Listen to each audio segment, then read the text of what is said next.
And welcome to the Raw Review. I'm Adam Wilbourn from What Culture, joined by all the Dudley boys, Michael Sidgwick from What Culture, to review everything that happened on last night's episode of Monday Night Raw. But before we get into it, if you're a fan of this sort of thing, make sure you subscribe to What Culture Wrestling on Apple Podcasts, Spotify, Amazon Music, and YouTube, where we do daily wrestling podcasts where we not only review Monday Night Raw, but also Friday Night.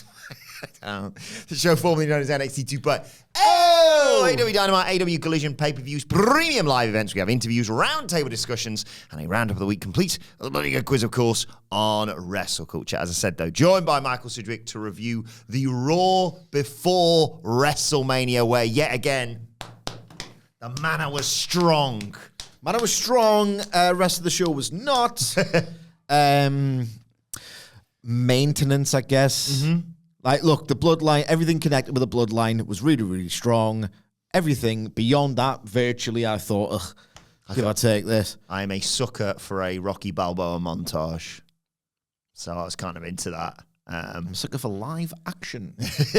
Well, let's get into it because, it's like commercial free for the first hour. Half an hour of that was just everything Bloodline, Cody, Seth to obviously set up the main event of the evening. So we'll start at the beginning of the show because the final boss opened this show. The Rock came out. Not the final boss, but it's still funny. Yeah.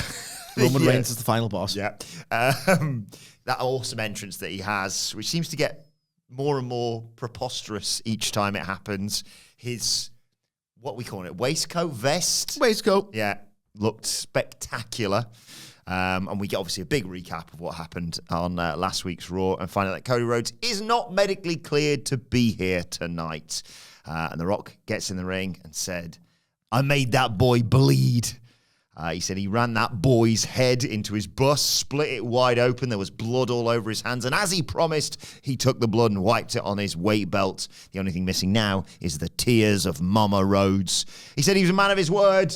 He whispered to Cody last week that he was going to make him bleed, and that's what he did. The Cody Crybabies didn't like that. How perfect, by the way, is the nickname. It was the worst nickname of all time, and it couldn't have been more prophetic. Especially with, he said that the grown-ass men crying over the fact he beat Cody like a dog. But there were some reactions that stopped him in his tracks, and we see a couple of videos of little girls crying, one of them saying she'll never watch Moana ever again. Another one, like, proper, just completely in tears, snot coming down her face. I think she thought Cody might have died as well. She said that out loud. And he says, look, hey, stuff like that breaks my heart. I'm a proud girl dad. But to all the mummies and daddies of these kids, take your kids, put in front of the TV because Uncle Rock's about to drop some gospel. There are moments in life when a man's got to do what a man's got to do. Moments where people stick their nose in business where it doesn't belong. People talk where they shouldn't. And that's what Cody did. There's moments where he basically has to beat that punk ass down over and over and over again. And he says, do you all feel it? Right now, professional wrestling's cool. The ratings are up. And tonight is the largest gate in the history of Raw ever. And it's all because of me. And he does the finally thing in Brooklyn.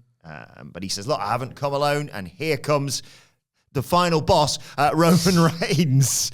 He does the acknowledgement thing and he references his hoodie, family above all. He says, I wouldn't come to Raw for no reason. I came here to acknowledge my family. There's some yeets going off. And he says, no yeet. And if you keep that up, I'll just leave. He apologizes to Rock for all the idiots. Says we're a distraction. He's trying to put his family on everyone. Shut up. Shut your mouths. He wants to take the opportunity to thank his cousin because, to be honest, he says, this will be the easiest WrestleMania of all time. A tag team match? Come on, we're going to smash those fools. And then it's Bloodline rules on Sunday. Yes, please. And that means they're going to have their way with Cody. So thank you, cousin. The Rock went above and beyond and made that boy bleed. He whooped Cody. He didn't need him to do it, he says. No. But it felt good to see him do that. And for that, thank you, Rock. He says he puts family above all. That sets the example. That's how you lead. And Cody isn't fit for these shoes. He's a politician. He's lucky to be here. When they started making this whole thing cool again, Cody was off somewhere doing a whole lot of nothing. And then he saw Reigns and wanted to be a part of all this. They allowed him in, but enough's enough. He can't be knocked off the top of the mountain. This family can't have that happen. This is their mountain. They run this. And then we hear...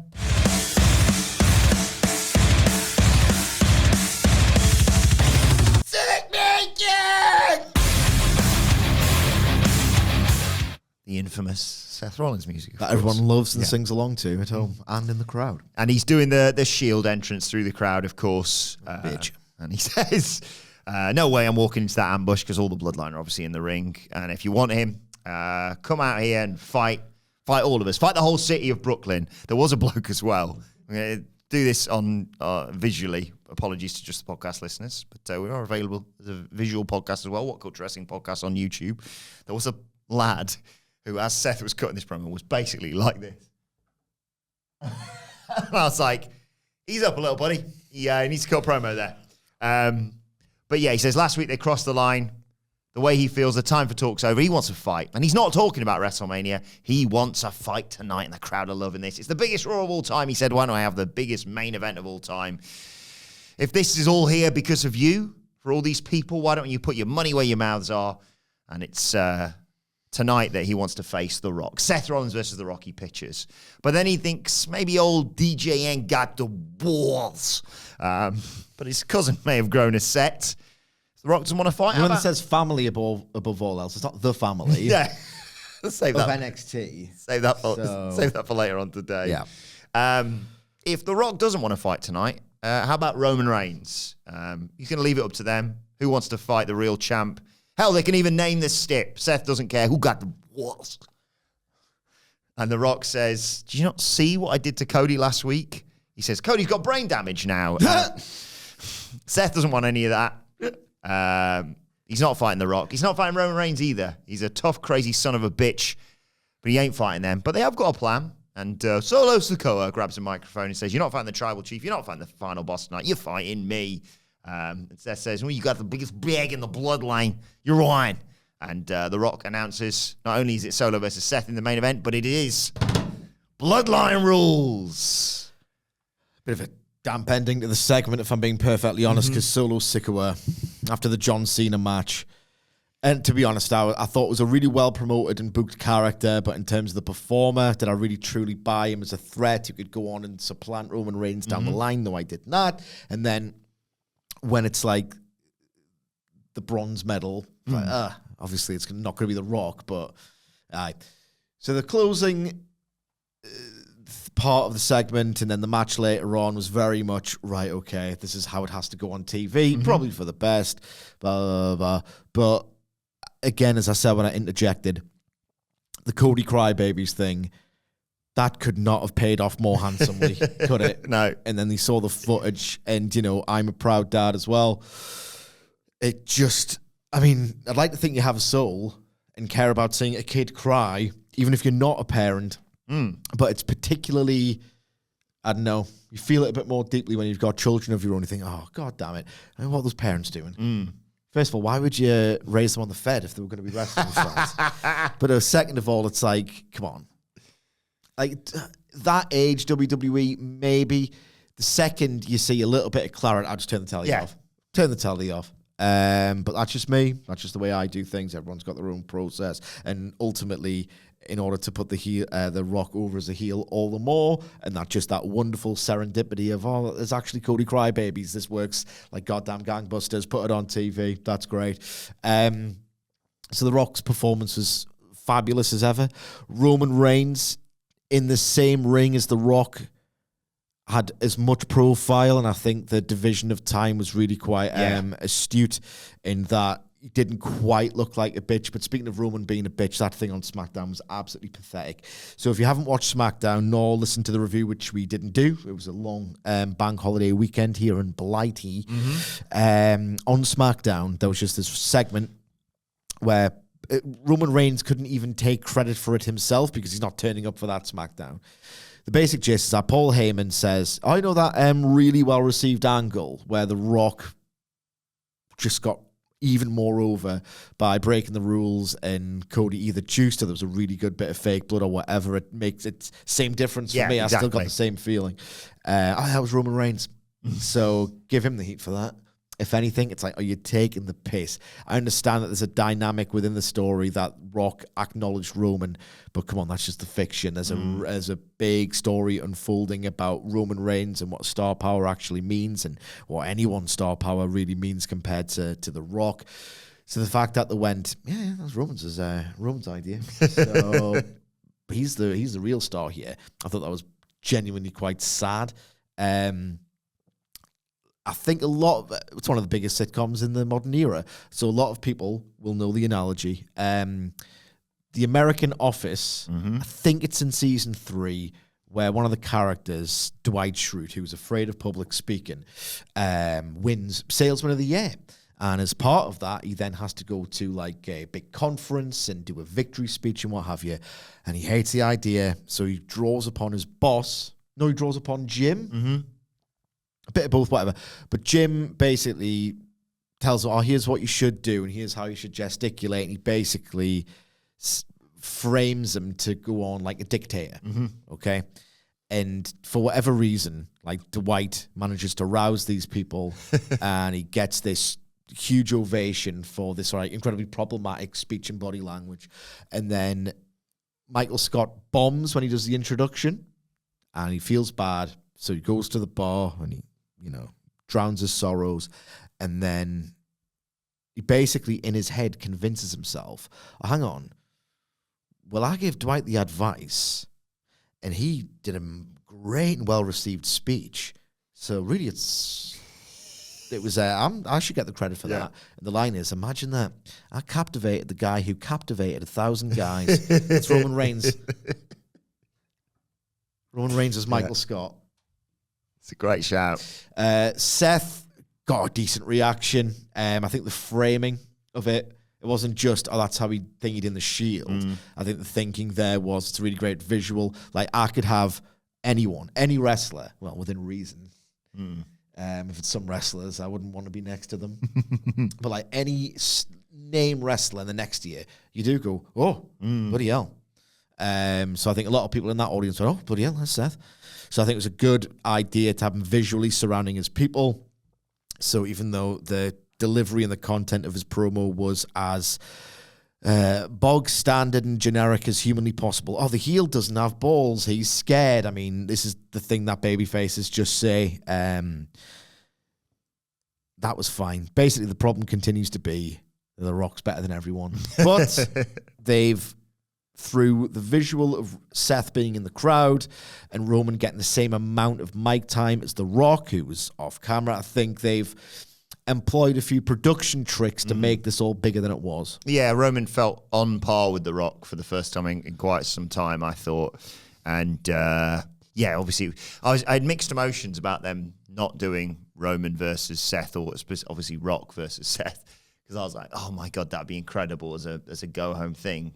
We all know what was going to happen, whether it was Roman or Rock, or obviously Solo. It was never going to be Roman or Rock. Yeah, but when they potentially pitched that out there was also a bit of me that was like, don't risk it. Yeah. Like 5-6 days out, let's just wrap them in cotton wool, even when Rock was bumping around later on.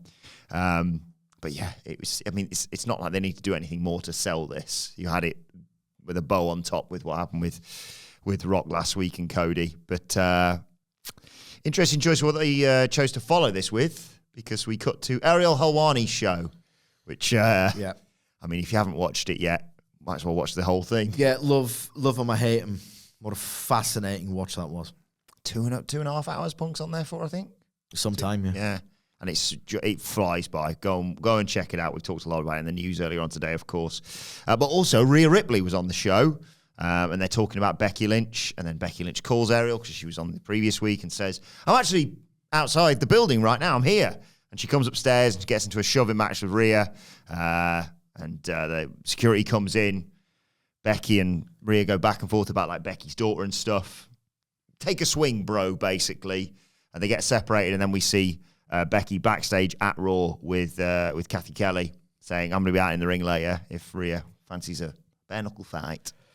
They do some bland thing later, but just on the Helwani thing, need a completely separate podcast to go in depth on what Punk said, so I'm just not going to touch it at all. But I will say one thing. is that the sequencing of it was completely off. The reason why people are in the main event is that you can't follow them. And that's why CM Punk is in the main event. And that's why, The Rock is in the main event. Having Punk go on first and then doing a wrestling angle after, it just was always going to fail. I think in and of itself, it was one of those where it's like, I really do genuinely find it hard to begrudge the idea, because I like any kind of idea to build interest in a match, particularly in WWE, for which my standards are low, that isn't interfering in a match. We saw that later. Beating someone up in the post-match, or two rivals taking it in turns to talk to each other almost politely, and then it builds to a crescendo of, your insert nickname / catchphrase. Well, I'm going to, or I am, wordplay on your catchphrase or, nickname. It's like, you call yourself the man, but Mommy's always on top. That's just how they do the build to these sound bites. So anything outside of that, I'll at least try and say, that's a good idea to break away from the norm. Doing that on the Helwani thing was just pitiful. Like, it just really was pitiful. A half-decent idea. The execution was really, really poor. And what really failed it as well is that Helwani is like trying to get something out of Punk. And Punk, he cannot help but be candid. He'll say, I don't want to be candid. Or I don't want to talk about this. Then he'll spend the next 10 minutes being candid and talking about that. But he was basically, they were talking about the counterfeit Bucks line on the debut of Collision. And Punk was like, hey, if you wanted to interpret it that about, the wordplay, hey, that's on you. It's like, you know what you were doing. You know what you were doing. That's fine. That's fine. Whatever. But then he said, that's the magic of CM Punk. That's what I strive to do. Everything else is just phony wrestling bullshit. But he's real, and I believe everything he says. For him to say that, and it's true, and then an hour later do a phony bullshit angle where it's, that's phony, but he was real.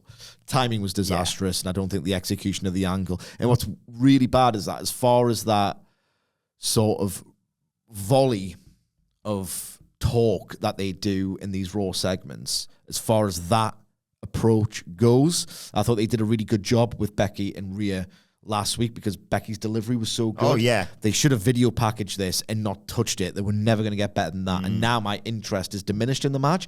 It'll be really good on the night. I expect even great. The ceiling's great. Becky's fantastic in the ring. Rhea's a great stadium worker. But I could have done without anything. To be honest, I was ready to go home last week. Yeah, exactly. It's one of those things where you're right. When it comes to the video package for this, nothing this week's going to make it on there. They're going to do Becky and Rhea. They've been circling each other for a year, basically. Yeah, or like the months of, there's a backstage interaction. There is. And Becky's then the highlights in between. Becky's road to this, basically, and then winning the chamber. And then, you like you said, the sign-off point was her daughter and all that, the emotional stuff last week. This was just, we've gone early. We've gone a week early. Now we just need to do the classic, bloody pull-apart brawl. I've seen this coming.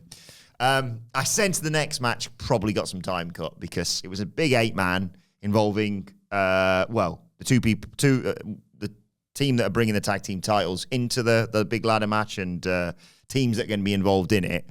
And it was just a bit like, this match needs to now be, not exist. Back and forth, and then remind people, Damian Priest's pretty good, He is Mr. Money in the Bank. Yeah.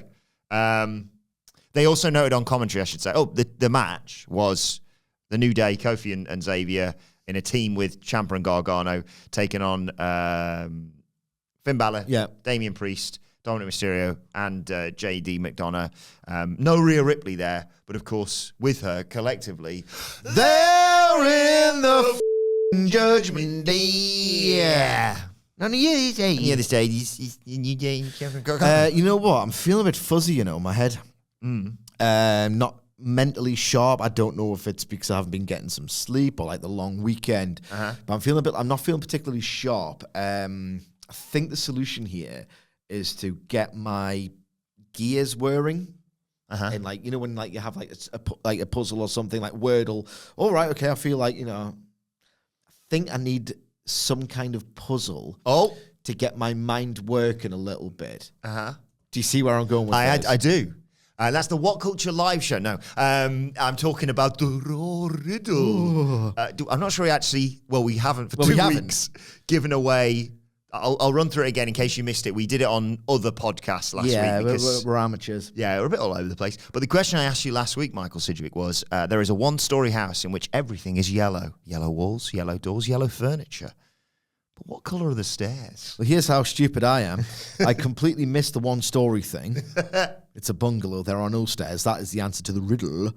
And I was like, the cream stairs, but everything else is yellow because the sun is reflecting and brightly in the house. I'm a moron. So you want me to set you up with the Raw Riddle, and I definitely will remember before this podcast is over to give you the answer. Nicholas, will you remember for us? Our handsome, talented producer will help us. So this week's Raw Riddle, and feel free to put your guesses in the comment section or on X at WhatCulture WWE. There's no point, they'll just lie. Yeah. I'm watching, I'm 20 minutes in, and I reckon it's this. Oh, surprise, surprise, you got it right. Yeah. Okay, Sidge. Oh, I like this one. Picture this. A man who was outside in the rain without an umbrella or hat or cover didn't get a single hair on his head wet. Why? Yeah, no. I'll leave it with you. They noted on commentary with regard to this 8-man that in the big ladder match, the ladder match will not end until both sets of titles are pulled down. So the people are inferring maybe that's how they're going to split these titles. You think? You think? So you're probably going to get, if I was going to guess, DIY getting one and Awesome Truth getting the other. One would assume. And then they can, that's the general consensus. It certainly appears to be that way. Anyway, like I say, this match was cut in half probably. And it all broke down with Kofi coming off the top to hit a big shot to JD McDonough.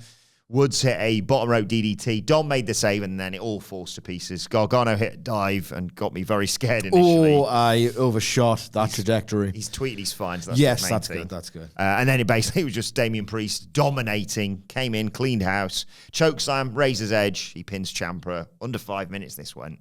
It was, just a reminder of these are the tag champs, and this is the reason why, briefly. Yeah, this is a preview of the match we're going to get. Yeah. The tag champs, on this form, it's going to be hard to get the titles off them. That's why this existed. Yes. There was really not a great deal to it. But for that one very, almost insulting story beat of, hey, DIY've got a job on beating these guys. Damian Priest did look really good in the closing stages. So I guess it worked. They're dropping a little bit of, he's not. It's one of those where they're trying to have their cake and eat it too, of he's not forgotten he's got that Money in the Bank briefcase. Why wouldn't you come and cash in when Seth Rollins is laid out at the end of the show then? Yeah, they got away with it because the idea was, I think they basically said, well, if he's not medically cleared to compete, which he hadn't been, he can't cash in. People have had injuries sustained in the middle of a match, or there's never a doctor. It's only a ref. So they are making up as they go along, which just wrestling does this. Yes. Wrestling does this. But now there's no excuse. No. Other than, it's WrestleMania.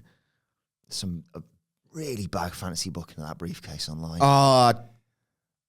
Yeah. Right, we go backstage. Solo Sikoa's there. Solo Sikoa. Reigns, Rock, Heyman there as well. And Reigns says, look, you've got this. You've got this main event. So I'm going to get out of here. And he's like, Rock's like, where you going, Roman? He's like, I've got to write a speech. And Roman is going to be the guy inducting Paul Heyman into the Hall of Fame. Heyman kissed the Rock's hand and left with Reigns. And, I guess that's the last we're going to see him on this show. Yeah. Right. Oh, God, I'm a real sucker for this, so I don't know how you're going to feel about it. But it's anything on Raw? Yeah. Oh, my God. Sami Zayn obviously has had this back and forth with Chad Gable regarding helping him get ready for Gunther. And we see footage of them at the Performance Center, 7:50 a.m. Sami's doing a training montage. And oh, my God. Whether it be wrestling or anything else, I'm a sucker for a montage. One of my favorite moments. Always fade out in a montage. My favorite bits is my favorite gags are. Like a big tournament They finishes. always literally fade out in a montage. Always fade out in a montage. What did they say as part of that? people will infer time has passed if you fade out in a montage. In a montage. Yeah, one of my favourite bits at the end of a big football tournament when England have inevitably not won is, but we still got the big montage at the end. Yeah. All the best And the moments. final. And the final. Argentina-France, probably the best game of soccer that I've ever seen. So, yeah, we see the montage. Gable's got him in the Performance Centre. He's hip-tossing people left and right. And then just as he's gassed out and Gable's blowing the whistle, Gable comes up and chokes him out. And I thought for a split second, are we going to do a turn mid-montage? But no. Sammy's like, what the hell's that? Gable's like, your hunger's gone. I'm trying to bring it back, Sammy. What's holding you back? What is it? Sammy, again, so like, I don't know how to describe this. Melodramatic, I suppose. But I'm like, Oh my God. I'm afraid, okay? Is that what you want to hear? I was like, oh, yeah. Sammy talks about his wife crying, his kids NXT crying. has corrupted you. Oh, yeah. Gable's daughter crying. Sammy says that people are saying, I can't beat Gunther. And you've said it yourself. And Gable's like, I'm telling you what you need to hear. You're an underdog. You're at your best when people are doubting you. Let's find that hunger. Let's prove them wrong together. And then we see another training montage. This time they're in unison. And like, it's Rocky, whatever. 1, 2, 3, 4, whatever. The bit where he's like, okay, there, Sammy, that's enough. And he throws the towel back and he's like, no, I'm not finished. And then they do the same thing again. Sammy's chucking people about. Gable goes to go for another surprise chokehold, and Sammy throws him out of it, and they smile and shake hands. And I was like, Oh my God. that kid's ready. That kid is like 40. No, they haven't given me the 1% of doubt for the Gunther match. And for me, that's a promotional failure. That's fair. Look, here's what's happened. They were going to do a different match with Gunther Yes. for very, very good reasons. That match is no longer happening. This is a pivot. I remain unconvinced that it's a good one. I would have liked a more simple... Because they've telegraphed the finish. They've telegraphed the finish. And I'm not... I think that match... Do you think the finish is Gable throws in the towel? Ooh. Or do you think it's... Don't hate that. Either way, there's going to be a heel turn proper or a MGF style thing. Yeah, I don't have that 1% of doubt. I think it'll probably be great on the night. But my God, a Gunther singles match is one of the best live experiences I've ever had. And I didn't believe Sheamus was beating him. No. But you had doubt.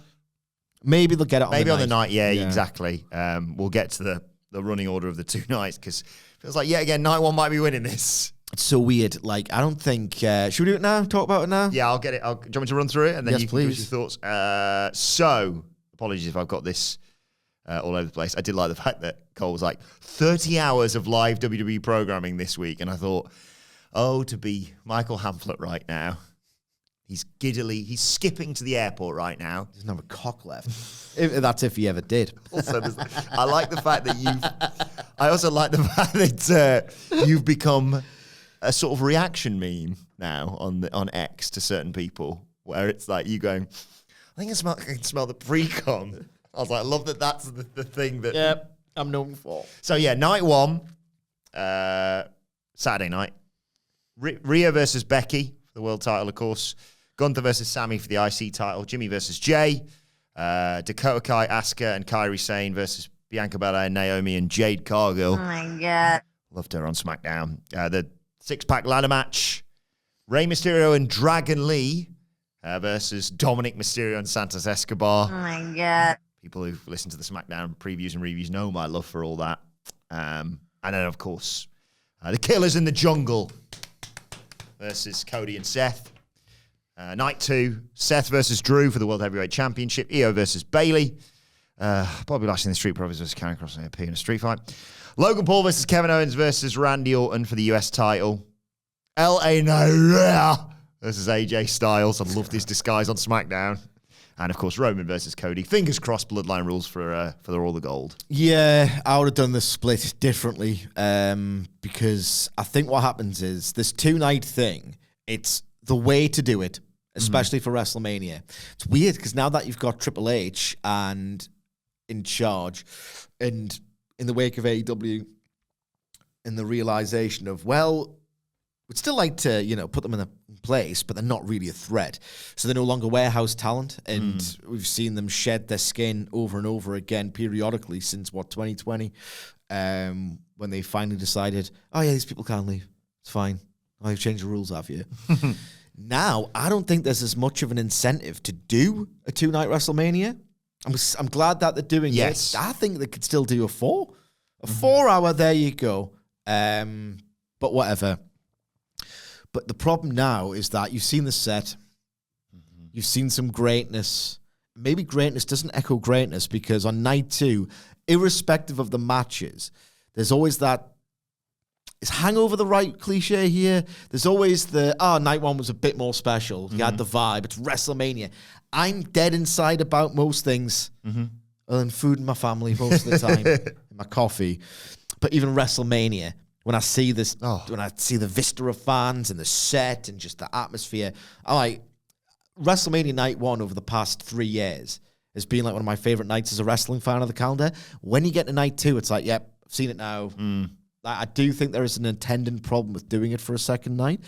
For me, I would, at the very least, put the ladder match on the second night. Yeah, I can see that. Some daft stunt show, superficial, maybe even contrived, but some wild stunts.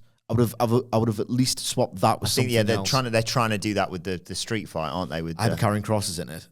So he did look massive on SmackDown. I don't care. He's slower than he's. Do you think they're going to add another match, or are they just going to? I suppose. Why does he do a forearm strike to the back of the head when Will Ospreay exists? It's like you cannot do it. Yeah, I don't know whether they're going to add one more match. The reaction to it is he's never been over. It's 7 on night 1, 6 on night 2. Obviously, Roman Cody's probably going to go 45 minutes minimum with Bloodline rules, etc. So you kind of factor that in. But yeah, I could see maybe one more match being added. I'm still holding out a candle for Meat Madness, but it doesn't look like that's going to be happening.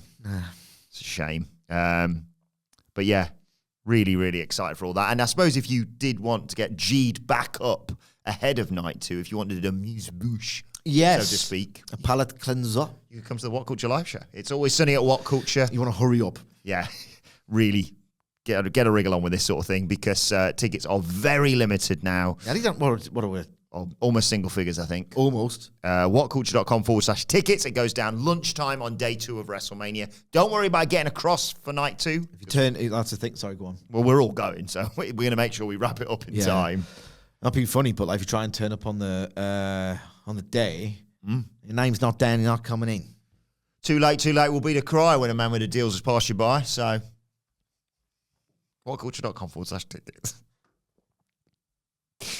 I also, just to circle back very quickly to Sami Zayn, 2 reasons why I was very into this. Number 1, as I said, sucker for a montage.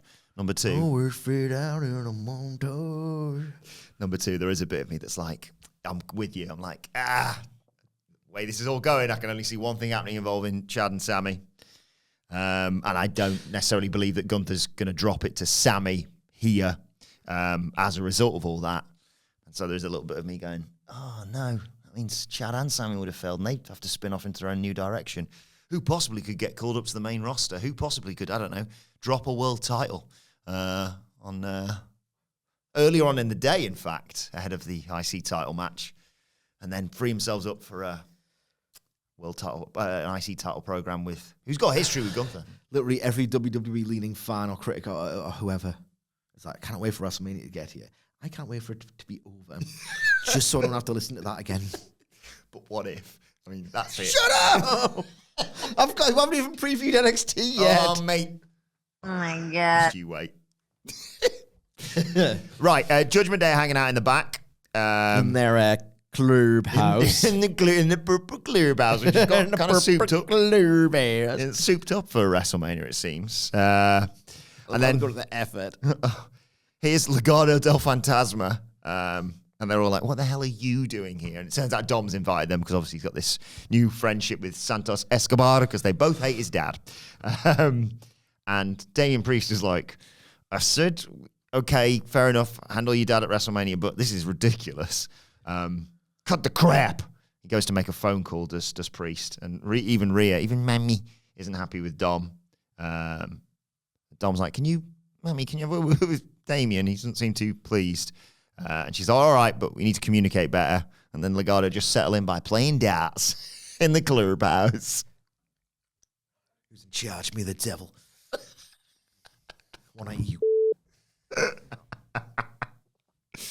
Yeah, good stuff.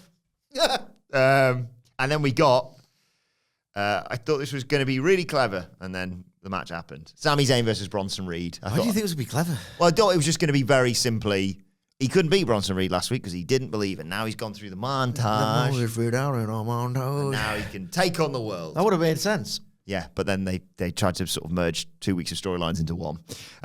Because, Bronson Reed is in control because look at the bloody size of him until Sami Zayn comes back with a sunset flip powerbomb to get a 2. Reed hits a Death Valley driver for 2. They go to break, come back. Zayn hits a tornado DDT for a near fall, tries for an exploder, but Reed fires back with a twisting vertical suplex and a big senton. He goes up top, but Sami Zayn manages to get out of the way of the tsunami. He is going to hit the haluva kick. He's finally going to defeat Bronson Reed, but then Gunther drags out Chad Gable. I saw a great tweet, and again, I do apologize whoever tweeted this, that compared Chad Gable to the toys in Toy Story. When Andy walks in the room, he was just limp, just dragged out there by the Intercontinental Champion. And he walks to the back, and Zayn leaves the ring to check. I don't think the bell even rang or they announced what happened in this match. They just went out from DQ or whatever. He goes out to check on Gable. Gunther runs back out, jumps Zayn, beats him up, chops the crap out of him, lays him out, and poses over him with the IC title belt. He goes to leave him. Wait a second. Sami Zayn's getting a second wind. He gets back up to his feet, keeps on fighting, and then just gets clobbered with an IC title shot. It's laid out by Gunther once and for all. I'll be totally honest with you, right? I'd be lying if I were to say, if they had done it this way, I would have really liked it. Because ultimately, I don't think the story they've told's been very good, though I do think there is a lot of potential in doing Chad and Sami. They've just TK'd it, signposted it, etc. Surely the story here would be, oh, hang on, Sami, having gone through the montage, he's found the will to win the match that he couldn't last week, distraction and all. Gunther's like, well, I need to nip that in the bud and beat the crap out of him. Look, it's a Gunther beatdown. Gunther beatdown angle. How bad could it possibly be? But I just think that they've overthought it one extra step, but if they hadn't have taken that extra step, I probably would have been a boring bastard about it anyway. Sami Zayn's going to cut his hair before Mania to really call back to short-haired underdog from NXT times. Potentially, I think, like, a layer being removed works in wrestling every single time. Yeah. Hogan with a t-shirt, right? A Carter with the flares of post-balloon Wrestle Kingdom. Yeah. Removing a layer of anything in wrestling just gets a pop. It just does. What if you remove some locks and then you think, all right, well, it's 2014 again, obviously, so... Okay, let's go. Maybe that's what they need to do for the doubt. Yeah. I like that as at least a potential. In the old 1%. Scar tights. Right, Jey Uso's walking backstage. He bumps into Lil Wayne. And he says, busy this weekend? And he says, if not, come through to WrestleMania. And Wayne says he'll be there with a brand new single. So that could be a live performance? I don't know, because I thought Meek Mill was also We could do rumored. There's 2 nights. Who knows? You know what? There's about 30 adverts that could just cut and get home quicker. And then we see Damage Control arriving earlier. And Dwayne Johnson's going to induct Liam Ivia into the Hall of Fame. So, cool. And then we got what I sense probably was Michael Sidgwick's favourite part of the show. That's not nothing personal. I just don't. The Hall of Fame, I hate it. I am kind I'm of completely indifferent. Indifferent, yeah, exactly. Means nothing to me. What's Candice LeRae up to this week? Well, Indy Hartwell's not too sure about her because they fight Ivy Nile and Maxine Dupri after obviously Candice was horrible to Maxine the other week. And Candice LeRae knocked, long story short, Candice LeRae knocked Ivy Nile off the top rope whilst the referee wasn't looking.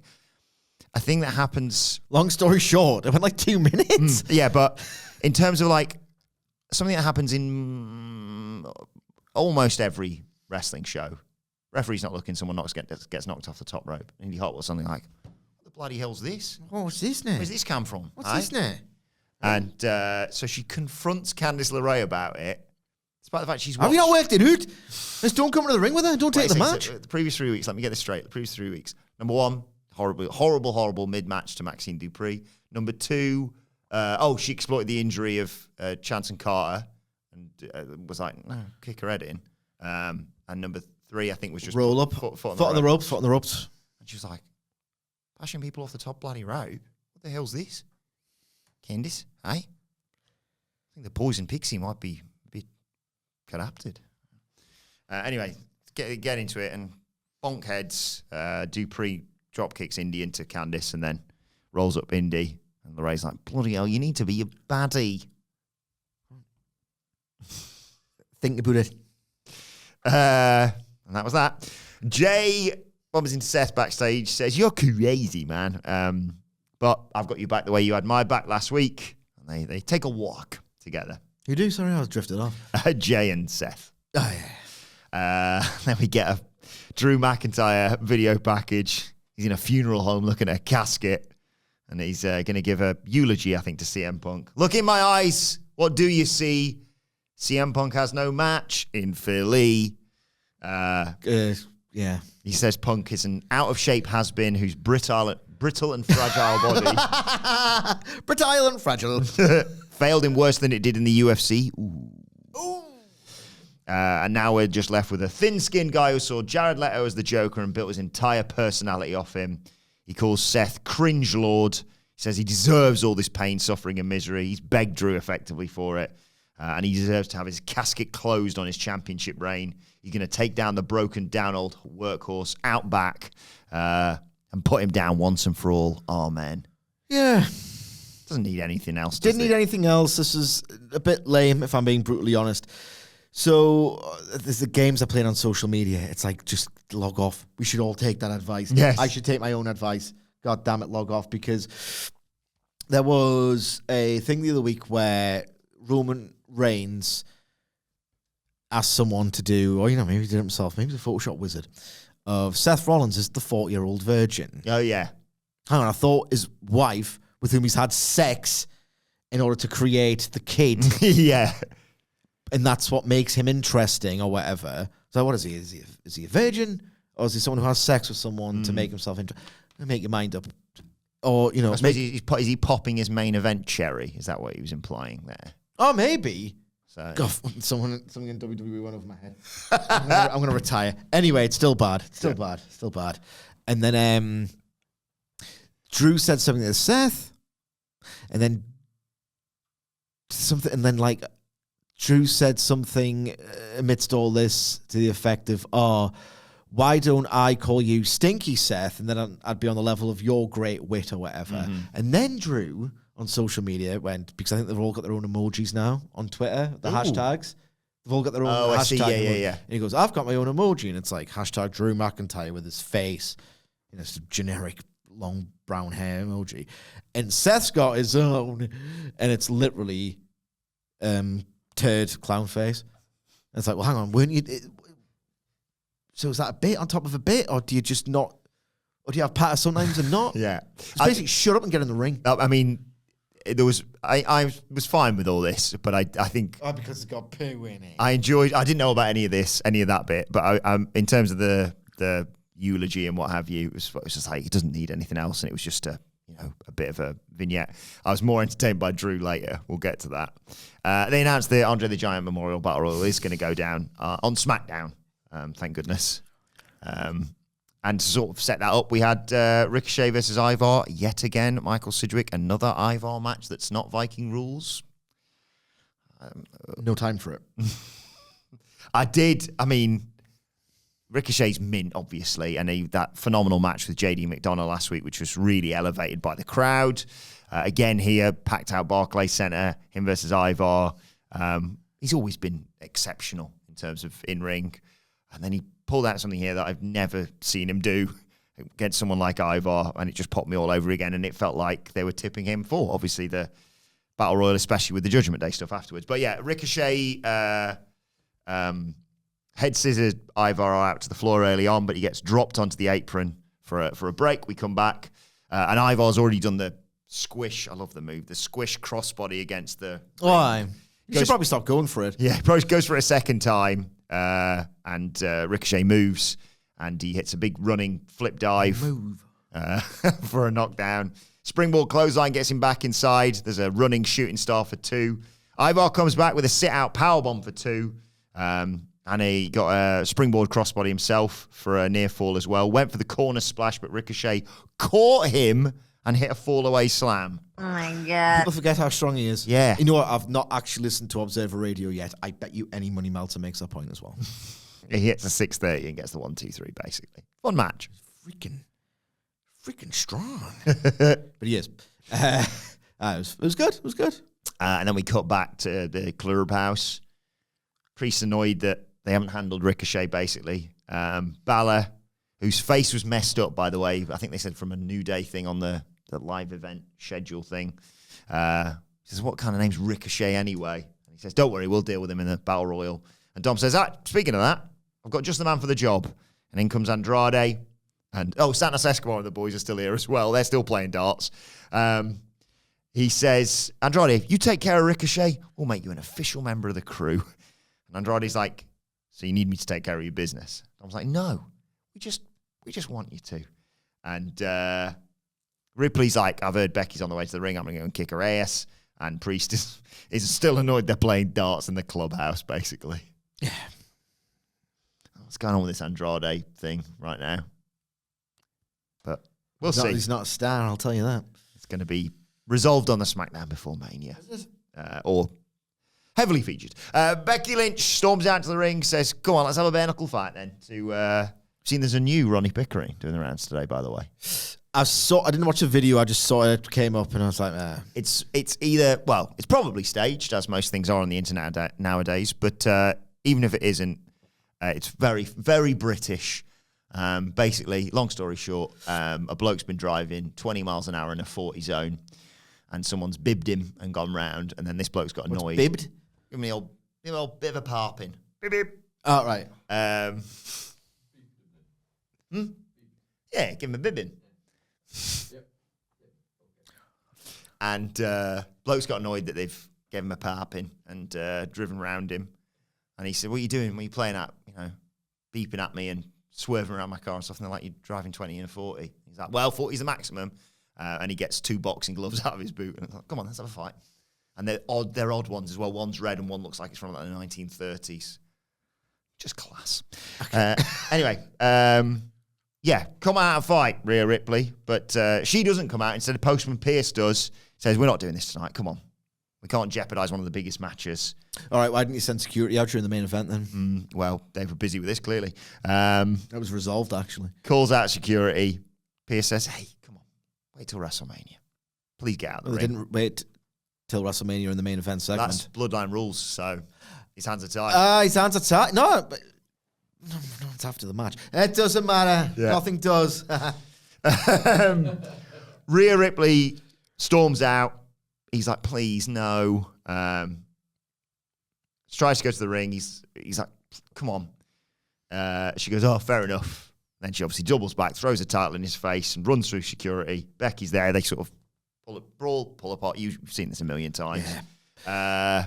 Eventually, security separate them. Becky goes up top and jumps onto all of them, and they have to be separated by security here after the multiple coming together spots. Yeah. Like I said, it's not going to be featured whatsoever in the video package for this match. Nope. Should have went home last week. Dakota Kai cuts a promo with the rest of Damage Control. They're the most dominant women's faction ever, and at WrestleMania, they're going to prove that to Naomi, Bianca, and Jade, and Bayley. They're going to show that they're the future. We're at Raw tonight. See if anyone can prove us wrong. And Tegan Nox, Zoey Stark, and Shayna Baszler couldn't. There was a spot where I think it was to take us to a break, perhaps. The babyface team hit... Perhaps. Did like a simultaneous German suplex, which was nicely accompanied by a 1, 2, 3, 4 from someone in the ring, just to make sure they're all on time. But in the end, there was some nice spots actually from Zoey Stark. I should put her over. She hit Asuka with a German suplex and a great missile drop kick to Kairi Sane. Nox came in and hit a cannonball. Asuka broke it up. They all come in and hit moves. Kai hit Nox with a running corner kick, and then they hold Nox in place. Insane elbow, 1, 2, 3. to give him a bit of momentum, sort of by the numbers stuff, like you said, a bit like the Judgment Day thing of like, well, can anyone stop them? Tune in on the weekend. Indeed. I'm going to choose my words very carefully here because my facade of a hater, I don't want that to slip. My credibility, I'm taking the piss. Right. You cannot say anything these days without people finding a way to twist it and laugh at you. I'm not saying that this new shot that they like on Raw. Oh, yeah. I'm not saying that I'm watching Birdman. You ever seen Birdman? No, it's on my list, but I genuinely want to watch that. But have you seen it, Nicholas? I have. So Birdman, 2015, one of those films that it's got like a gimmick, and at the time the gimmick is so impressive to people or whatnot that it's received as this modern classic. Mm-hmm. Maybe I don't think the years have been that kind to it, but the general gist of Birdman, and I think there's a great deal of technical ability and work that goes into it. They film it as if it's all one long continuous shot. Mm-hmm. Now, it isn't. There's some very clever stealth editing going on, and if you're really technically minded, you can probably detect when that is, but they do mostly a really good job, if nothing else, for the continuity of what the characters look like. It's a huge production. It's a really impressive bit of technical work, right? I'm not saying that now that Kevin Dunn, with a finger on the button, done, because he's not there anymore, and they have in fact made moderate but much needed improvements to the production. I'm not saying it's Birdman, okay? I'm not saying they should admit it to editing for the Emmys or anything like that. I will say that they do this tracking shot around every corner of the ring where there's no cuts. It's not Birdman. It's only about 50 seconds. Where because you completely see this unbroken, uncut, whatever sequence between Zoey Stark and Asuka, it's the New Japan effect. Of it just looks better. Yeah. It just looks a million times better when you can see. Hang on, is it German? Yeah, the German looked brutal, like really, really good. And that sequence between Zoey Stark and Asuka was elevated, I would say, immeasurably by the way in which it was filmed. I don't need this sort of what's it called, a tracking shot, whatever it's called, to think, you know what, it's like Birdman. This. I want a philosophy not to be like a show-off shot, which is kind of what it is. Like just another way of telling the audience things have changed, blah, blah, blah. I would rather just see the philosophy extrapolated so that a lot of things just look like that. They did a similar thing on SmackDown with Bianca and Sikoa, I think, and they I saw it. Climbed up as she was doing in the corner. It looked great. Yeah, I saw it. I don't like any kind of homogeneity in pro wrestling. I like how there's alternatives. And if anything, my big bugbear is a lot of wrestling matches stylistically look similar, but I hate the LED and Dynamite. I just want things to look different. If there's anything that should be homogenized and just outright stolen and used as a goddamn template, it is the New Japan production style. And you got a glimpse of it. It's not Birdman, it's not New Japan. All I'm saying is keep the freaking camera still, much like this. And things get good. Also love it when they do the bit where they're like take it off now, Nicholas. They also do the bit in the walkway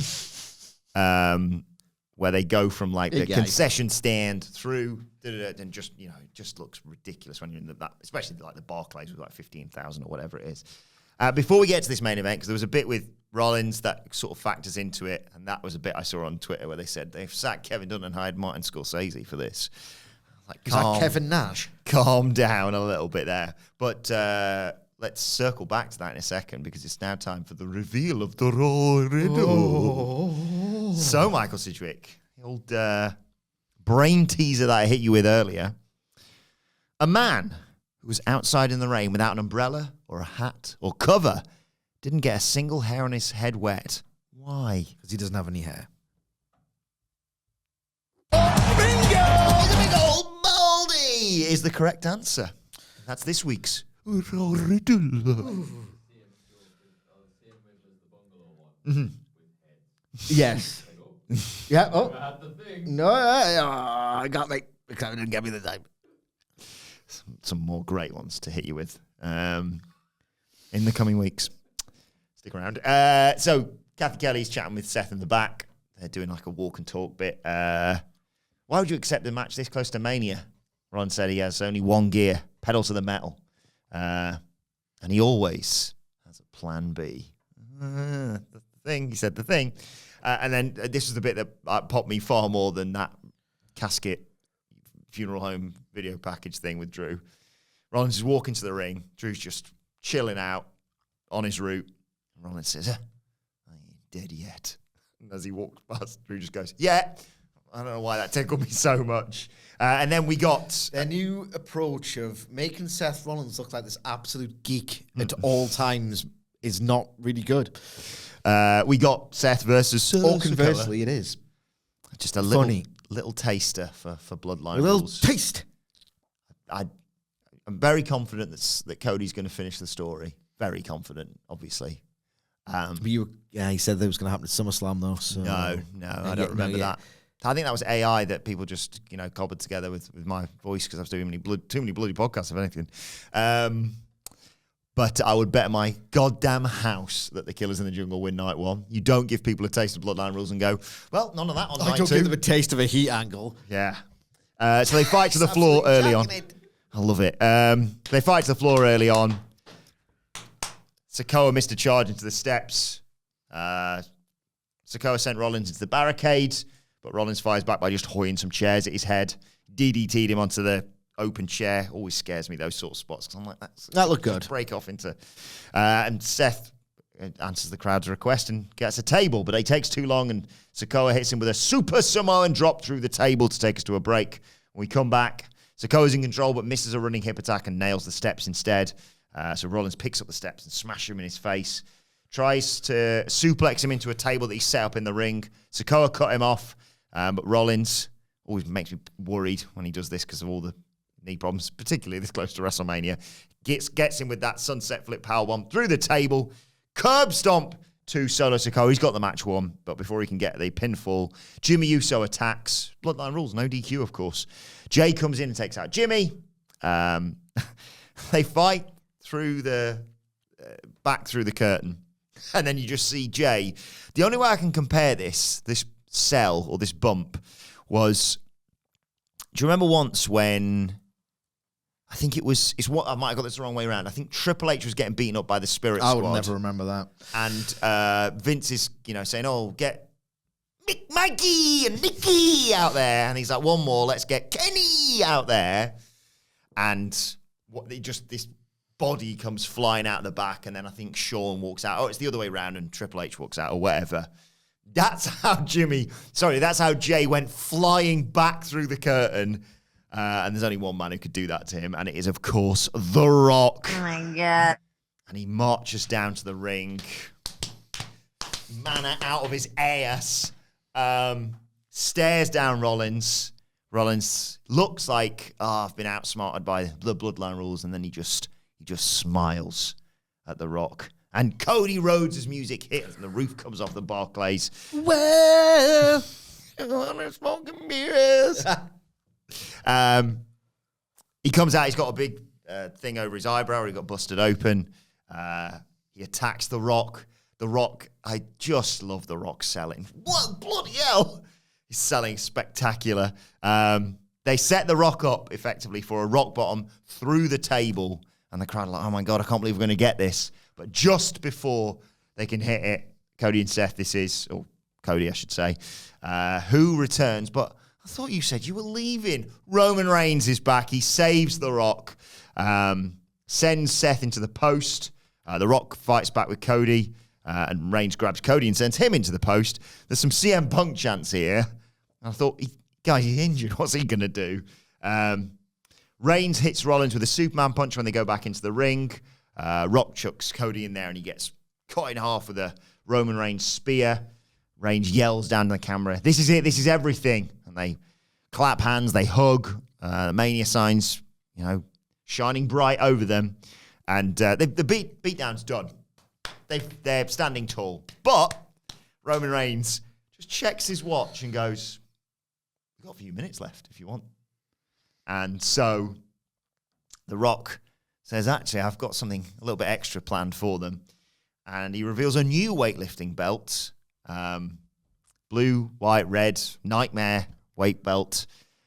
And, oh boy, he whips the crap out of Cody and Seth, hands it to Reigns. Reigns does the same. And eventually they grab Cody, put him in the ropes. They rip the back of his shirt off.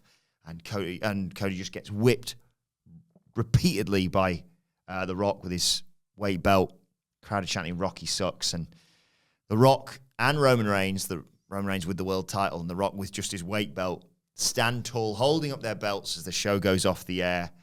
Oh, God. I mean, I didn't need any more with this, but what an ending to the Raw ahead of WrestleMania. Yeah, this is one of the few things, well, one of two things on the show. I was like, well, I'm glad there was another week of this. I am glad there was another week. This is the angle that they had to do. It's absolute 101 stuff. Thoroughly expected, but really well executed. Like, they went all in on those belt shots.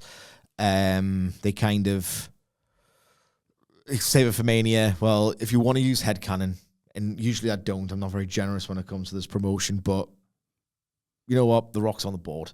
I think he vastly supersedes Postman Pierce, who probably doesn't want to get involved.